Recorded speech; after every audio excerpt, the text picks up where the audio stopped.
Alright, this is Bob and Dustin with Epic RC Zone. This is going to be one of our first tutorials that we've ever shot. Hopefully one of many. We're going to be showing you how to mount 1/9 rip saws from Axial onto 1/9 Gmade bead locks. Part number GM70104. Pretty cool wheels, very scale. They use screws around where like an actual lug pattern would be instead of on the outside lip. Pretty interesting. Last night I decided to acetone my stock Axial tires and wheels. Let them soak for about 24 hours in a tub full of acetone. They came off super clean, very minimal glue. First things first, obviously you want to have your bare tires, and you're going to want to go to the hobby store, get one of these guys, and we will crack it open, see what we got to work with. Obviously we opened one up and did it just for, so we kind of knew what we were doing. Got this guy here. Open. Very, very simple, not really much involved. Give you a nice little bag of screws. And I did notice one of the real nice things with Gmade is they give you plenty of extras. With the kit that we opened yesterday, they gave us an extra screw for each wheel, which is awesome if you're clumsy and one rolls away or gets down in the crack of a table or something silly like that. They give you an extra one. Also a nice little set of directions.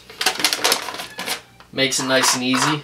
First thing, obviously follow, read the directions, pay attention. When I was gonna go ahead and put them together without the directions, and there was actually two different sizes of screws, and the longer ones are to pull the wheels together, and then the shorter ones are for final assembly. And you're supposed to take the two longer screws out and put two shorter screws in, in your final assembly. And had I not read the directions, I would have been panicking looking for two more longer screws, for the other wheel. But went back, read the instructions, was like, okay, that's what you're supposed to do. So go ahead, get ready to assemble one. Grab your tire. First thing you're going to want to do, take this little bead-lock ring, I suppose, get it in there, make sure it is sitting circular on the bead, like so. Make sure the bead is, kind of tucked up in there. Make sure your bead's even. It's not, behind the ring somewhere. Make sure it's all even, nice and flat. And doesn't really matter which side, but take either your front or your back and line it up. Make sure you get, even placement. Make sure you get the bead the whole way inside the ring. Flip it over. Go ahead, go like this. Take your back. And what I did is line up your holes, nice and centered like that. Set that off to the side for a second. Come over here. Get your little baggie of screws. Dump them all out. Hopefully you don't create a big mess. Grab your wheel one more time. And like I said, if you pay attention to the directions, it says first thing you're going to want to do is take your two screws and mount them one on top of the other to kind of pull the wheel together to make that lock. So you're going to have two screws that are longer than the rest. Okay? So the first thing you're going to want to do is pick out those two and two nuts. Alright? Take your nuts, stick them in there.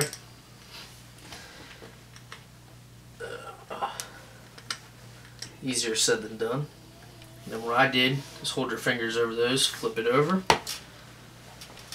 stick your two screws through, take your hex, get it in there. Obviously, you're going to have stuff everywhere.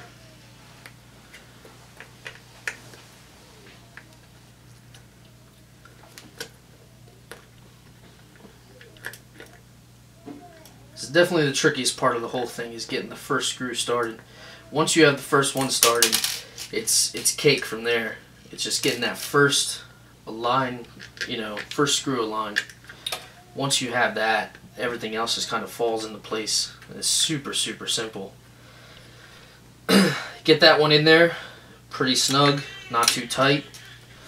Make sure you have some air in there. You don't want to be squeezing these. You put them together, and then you have no air in the tires, and you're like, oh, what's going on? That's a pain in the butt. You'd have to take it the whole way back apart. Stick your other screw in there.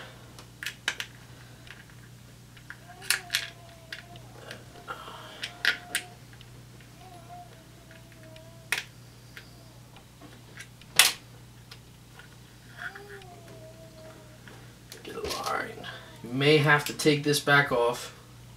If you squeeze too much of the air out, you get it sealed too quickly. Get this second one lined up.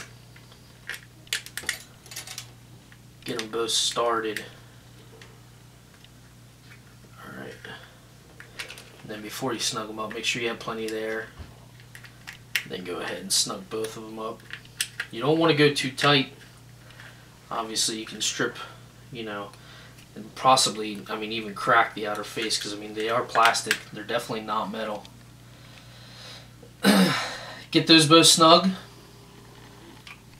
They are very long screws, so be patient. Would not recommend using a drill. Definitely not. Do it by hand. Hopefully you have one of these guys, a T-handle, to make everything so much easier. Stick your screw, all your nuts in there. You're going to have 6 nuts and 6 screws per wheel. Like I said, they do give you extras, but I wouldn't recommend losing any, because then you wouldn't, make a proper seal. But the 2 that we assembled yesterday are actually going to be my back 2 wheels and tires. These 2 that are being assembled right now are going to be my front 2. Off camera, we're going to go ahead and put BBs in for a little bit of extra weight in the front. We may possibly be doing a tutorial on that, but it's pretty simple. It's straightforward. You measure out the amount of weight you want in each tire, and you put that amount of BBs in. It's pretty cheap, a lot cheaper than some of the online stores that carry weights for scale wheels and tires and such. And yeah, very, very easy. Get these screws twisted in here. Oh.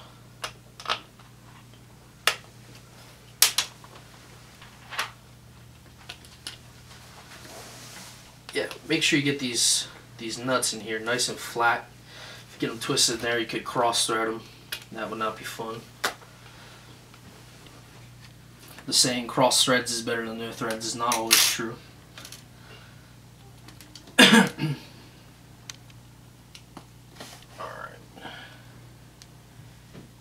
And last one. Put that guy in here. Make him pretty snug.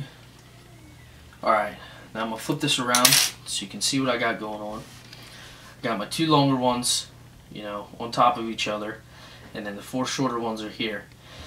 Now, what the directions tell you to do is pay attention to where your top and your bottom are, these 2 guys. You're going to go in a pattern like this. So 1, 2, 3, 4.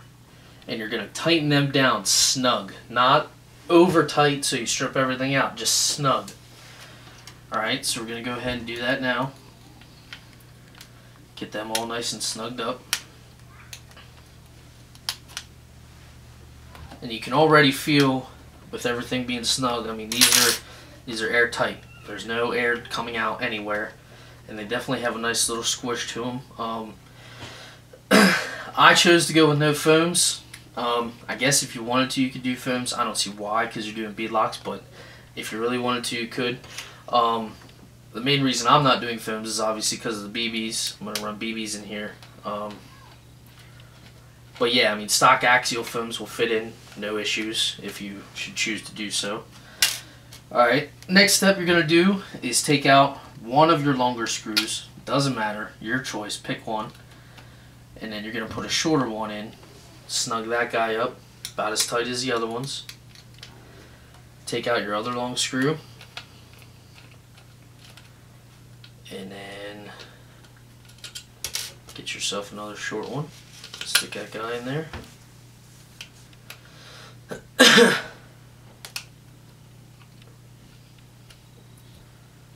Get it nice and tight. Alright, once everything's tightened up, you're good to go. Give it a squeeze, make sure you're not leaking air anywhere. If you are, just go ahead and take it off. Maybe you have your bead pinched somewhere or you didn't get it lined up properly. Looks like we got it pretty good. You know, no part of the bead sticking out anywhere. It's all nice and even. Alright, what I'm going to be doing, obviously not everybody's going to be able to do this because, you know, maybe you're not using stock Axial tires or whatever. But I'm going to go ahead and take the stock Axial hex caps that come, and I'm going to make them fit so you get a real scale look. You have your, you know, your four-wheel drive lockers or what have you, whatever you want to call them. And I mean, in my opinion, that looks pretty scale. You know, lug nuts and a locker. That's pretty much it. Any questions, comments? You know, please hit the like button if you like it. If you don't, hit the dislike button. It's your choice. But yeah, that's all we got for you. Thank you.